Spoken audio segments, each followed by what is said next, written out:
अब आपको समझाते हैं कि दरअसल में बरेली में हुआ क्या है। यहां आई लव मोहम्मद के पोस्टर लगाए गए। जुमे की नमाज के बाद यहां पर पोस्टर लगाए गए। रजाए मुस्तफा के लोगों ने यहां पर इस पोस्टर को लगाया। 20 सितंबर को इस पोस्टर को हटाने के लिए वहां पर पुलिस पहुंची।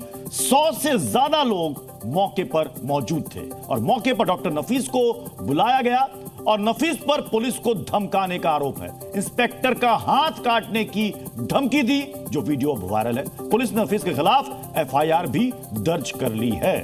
हमारे साथ खास मेहमानों का पैनल इस वक्त जुड़ चुका है। आचार्य विक्रमादित्य हमारे साथ जुड़ चुके हैं, हिंदू धर्मगुरु हैं। Nazim Khan Islamic scholar studio में मौजूद हैं। अमन गिरी हिंदू धर्मगुरु हमारे साथ स्टूडियो में मौजूद हैं। मोहम्मद उस्मान भी जुड़ चुके हैं, इस्लामिक स्कॉलर हैं। हाफिज नूर अजहरी भी हैं, MP LBI यूपी से। मैं नाजिम खान आप ही समझना चाहता हूं, ये पुलिस के हाथ काटने की धमकी क्यों? इतनी हिम्मत कहां से आ रही है? हाँ पृथ्वी जी, देखिए इस तरीके की जो धमकी है, देखिए ऐसे शब्दों की हम कड़े शब्दों में मजम्मत करते हैं, लेकिन मुझे लगता है कि कहीं ना कहीं ऐसी प्रेरणा उन्हीं लोगों से मिल रही है जो कहते हैं कि जो मुल्ले काटे जाएंगे राम राम चिल्लाएंगे। मुझे लगता है कि कहीं ना कहीं इस बात का असर ऐसे नफरती लोगों पर भी होता जा रहा है। हम लोग ऐसे जो लोग अगर नफरत का माहौल देश के अंदर पैदा करने की कोशिश करें, उनके खिलाफ है हम लोग। ऐसा देश के अंदर नहीं होना चाहिए। लेकिन अगर आई लव मोहम्मद हम लोग कहते हैं तो क्या दिक्कत है देश के अंदर? नहीं होनी चाहिए भाई। हम अपने पैगंबर पे इतना मोहब्बत करते हैं। आई लव मोहम्मद से किसी को कोई दिक्कत नहीं है। आई लव मोहम्मद से किसी को दिक्कत नहीं, लेकिन उसमें जो सिर तन से जुदा के नारे लग रहे हैं, क्या वो सही है? वो गलत है। एक तरफ आप कहते हैं आई लव मोहम्मद, आप लव प्यार की बात करते हैं, सम्मान की बात करते हैं, और दूसरी तरफ आप कहते हैं सिर तन से जुदा।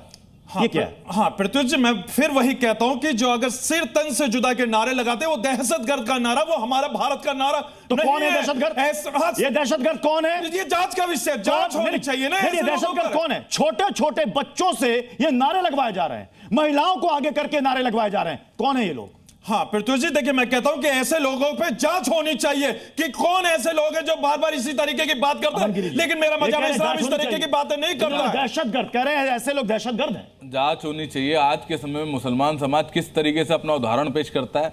चावल के दानों से ज्यादा फैलता है मुसलमान समाज। आज आप ट्रिपल तलाक ले लीजिए, CAA ले लीजिए, हर चीज में उनको विषय, हर चीज में उनको विवाद है। आप लिख रहे हैं अपने इष्ट का नाम, उसमें कोई समस्या नहीं है, लेकिन साथ साथ आप दंगे भड़काने, आप हेट स्पीच देते हैं, आप दहशतगर्द इस न्यूज मीडिया में भी कह रहे हैं। लेकिन अगर उन मुसलमानों को दहशतगर्द कह देंगे, उन मुसलमानों को आतंकवादी कह देंगे, आप भी कह देंगे कि मुसलमान सताया जा रहा है, आप भी कह देंगे।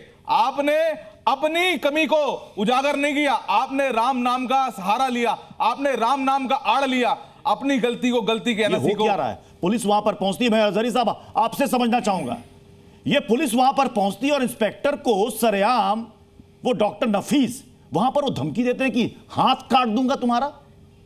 ये क्या है? अब आपने ठीक कहा है कि डॉक्टर नफीस, आपने पहले कहा था मौलाना।